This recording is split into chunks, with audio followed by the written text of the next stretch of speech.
New Hampshire is next. It became a state on June 21st, 1788, making it the ninth state as one of the original 13. The capital of New Hampshire is Concord. The nickname is the Granite State, and the current governor is Chris Sununu. New Hampshire is known for many recreational activities. It was known for being the first state with the first legal lottery. We just talked about Nevada in the last video. This is the state with the first legal lottery. The birthplace of Luther C. Ladd, which was the first soldier who lost his life in the American Civil War. And America's Stonehenge, which is just a rock formation that is given this name.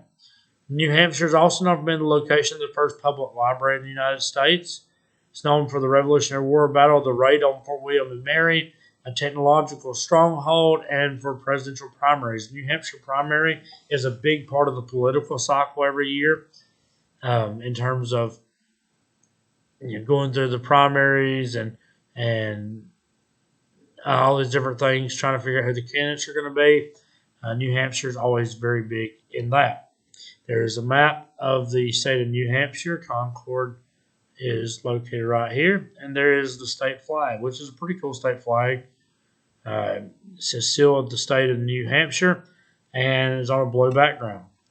New Jersey became a state on December 18th, 1787. It is the third state, and the capital of New Jersey is Trenton. The nickname is the Garden State, and the current governor is Phil Murphy. It's known for beaches. It's known for the Jersey Shore. New Jersey is known for being the diner capital of the world. The home of the Miss America pageant was always held in Atlantic City, New Jersey. I don't even keep up to figure out. I don't know if they're doing it or still doing it, or if they didn't do it because of COVID or whatever. But it's home of the Miss America pageant in Atlantic City, which is the Vegas of the East Coast. It's where the Monopoly Street names originated. New Jersey historically is known for being home to the first Indian reservation, the first drive-in theater, and the home of Thomas Edison, the Wizard of Menlo Park. Of course, Thomas Edison, the inventor of the light bulb, along with a number of other things. And he was known as the Wizard of Menlo Park. There is the map and the flag for New Jersey. And that's an assignment. Skipping over that. New Mexico.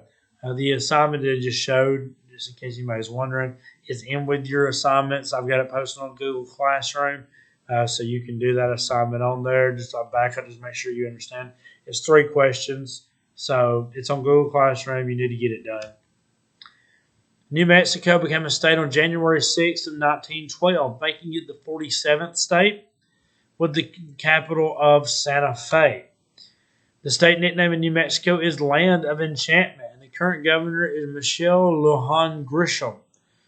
New Mexico is known for its rich Native American history.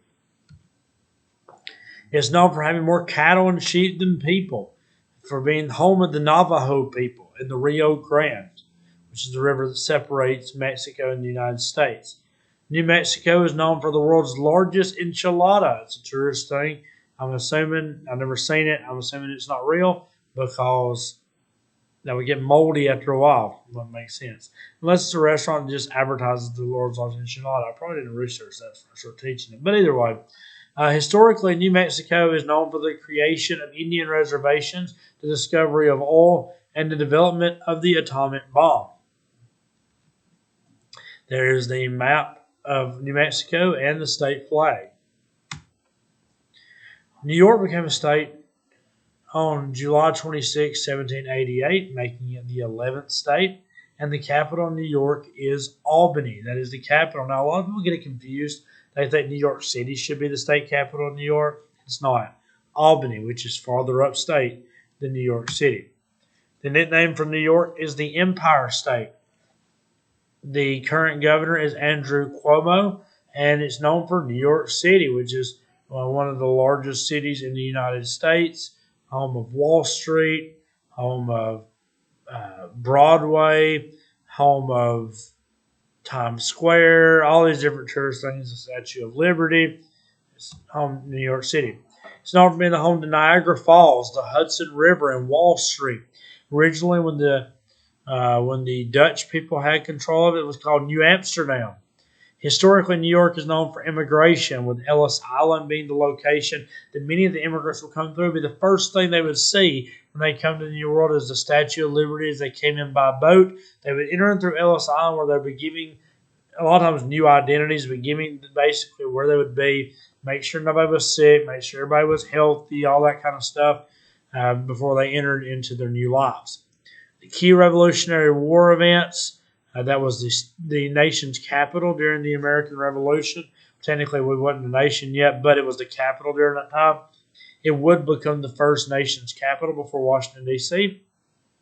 And the September 11th attacks that took place on September 11, 2001, where the Twin Towers, the World Trade Center towers, were taken down by two airplanes that ran into them, along with events that happened at the Pentagon and a number of other things that were scheduled to happen that day as well. And so never forget what happened September 11, 2001.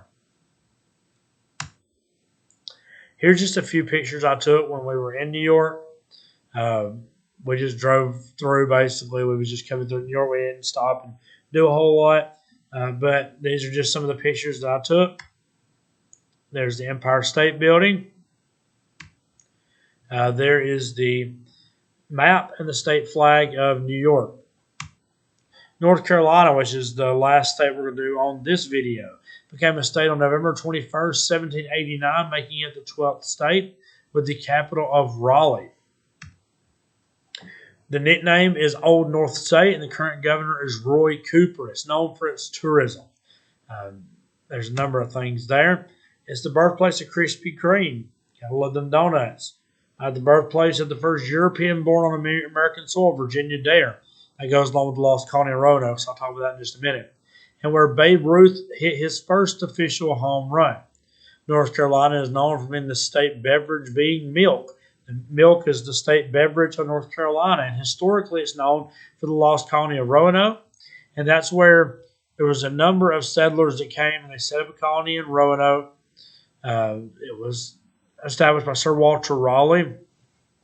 They came here, set up a colony. Some people left to go get some supplies and bring some more people back. When they came back, the colony was completely gone. They had no clue what happened to it. The only thing they found was carved into a fence post was the word Croatoan, and that was the name of a local native tribe. So some people believe that they were killed off by the Croatoans. Some people believe that they joined them and intermarried with them and moved off to a different location. Either way, when they came back, there was no signs of anything. There was no bones. There was no human remains. There was just gone. And that's where Virginia Dare comes in.